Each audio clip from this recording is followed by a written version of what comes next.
Previously on LeFilmNation. So the first thing you want to ask is, have you ever produced stuff? Have you worked with someone before? What was good about it? What was bad about it? And it's very important. You can get a lot of very good information from that. If they say, oh yeah, we worked with that guy before and we didn't like this and that and that, that's very valuable information because, Well, I mean, a lot of the stuff you're talking about is part of the sales funnel as well. So asking all these questions and all that, it's a lot of the times it can be part of acquiring the client in the first place. So yeah, sure. There's a great ebook that I read. It was recommended on the GH5 Facebook group. It's called Video Selling. And in this video selling, he has a survey template where you can send this. So you've already somewhat qualified a client that's interested in a video. You then send them this survey where you ask a lot of the questions that you just mentioned, but the point at which you're doing it is before you make the sale.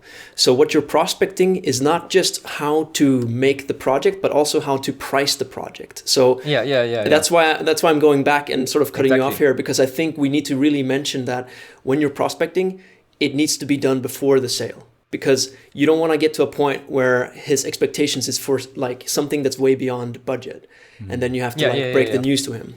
So this way, you can sort of try to get the clients that have the budget that you desire, if you desire like a bigger sort of project. Right. So the survey, the benefit of the survey is that it kind of makes the client also chase you. It puts you on a professional pedestal, and it pre-sells you as this professional. Because you're asking the right questions that are checking off all the boxes, sort of speak. Exactly. Right? Yeah. And so you don't have to waste your time with a video call before, you've qualified your prospect through this. Could you put this on your website? Could you put this on your website, for example? Can you share your screen maybe, John? Actually, let me share my screen. Actually, that's a great idea. We made you co-host, so it's easier that way. Right. So this is one that I made for a hairstylist here in Dubai. So I bet there's a bunch of people named Jalal. So Jalal is anonymous for now. He's watching. But basically, right now. So the first question is the most important one, which is, if we were chatting 12 months from now, what would need to have happened for you to feel this project was a success? And so that makes them think, oh, actually, what do I want out of this video? 12 months from now. That's the sentence is a little complicated. Yeah, basically it's asking what's the end goal of the project, basically. Yeah. What do you want? What do you want it this makes video in them 12 months? Yeah, I was gonna go over this too, but okay. But let me mention why this is so important, because this already is a powerful persuasion technique, which is known as making them think past the sale. So now they're imagining all the good benefits of a successful project. Yeah, and then you're coming in slapping right off the bat. You're just like, they're already projecting already, Yeah. Exactly. And then the next question is sort of the opposite, where it's like where you're reeling back the expectations. So what do you think is holding you back from experiencing success with video right now?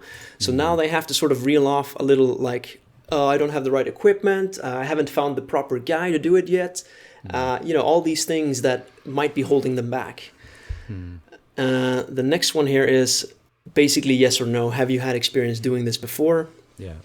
That's a really good one. Have you had any experience working with a videographer? Yeah, and William mentioned that many times too. So I know that's the William technique. He does that one where he asks, photography-wise, what happened, and then he learns from those mistakes, and because he says, then he gives a solution. Right? Yeah, exactly. And when they say all the things that were bad, when they complain basically about the previous guy, you can use the mirroring technique that Nigel loves so much, of saying, oh, you didn't like that, right? That made you feel like he didn't do his job properly. Okay, yes. So you can repeat what the person said. Or, I'll go over the mirroring, but the mirroring is basically the last three words they said, you repeat it as a question. So if they had a bad experience with blah, blah, blah, blah, you just ask a question based on that, and then you can get more information. And by the end of it, you've already you've already got all those answers that you need from them, and then now you can give them all the solutions. So it's called the mirroring technique. Basically. They feel listened to, and they feel like you understand them, and they feel like empathy from you. Instead of just going into the meeting going, I'm a videographer, I'm a 4K specialist, so, I've got a gimbal, and I'm a drone guy, I'm gonna kill it, right? And exactly. Like, you don't go in there like that, right? That's what we're going towards actually with this whole first part is don't go talking about yourself. Yeah, it's good to explain a little bit about what you do at the end, but listen to your clients. Like you want to ask them as much question as possible. Yeah. And make them feel understood. Yeah, so absolutely, yeah. Continue so on, the part that you're talking about, that comes in the call after you've qualified them with the survey. If you decide to go the route that I'm sort of a proponent of. Yeah. So as you can see, the next questions, they're all just talking about the pricing. So it's what is the product? Then it's what do you typically sell this product for?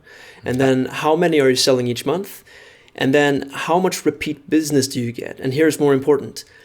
What is the average value of a new customer to your business over 12 months? So you can take the answer of the last question and then base your pricing kind of on that. And you can promise them like, hey, with a video like this, it's going to be seen by X amount of people. And if even just 2 or 3 people click through the link, you're in business. So how much sales do you need to basically repay the video you paid me for? Exactly. And then this question actually, I mean, this one makes their mind run wild. You know, they imagine really high numbers. And so when you pitch your video price, it might be very like perceived as being high if you just told them off the bat. But after this question, they're going to feel that it's a very fair price.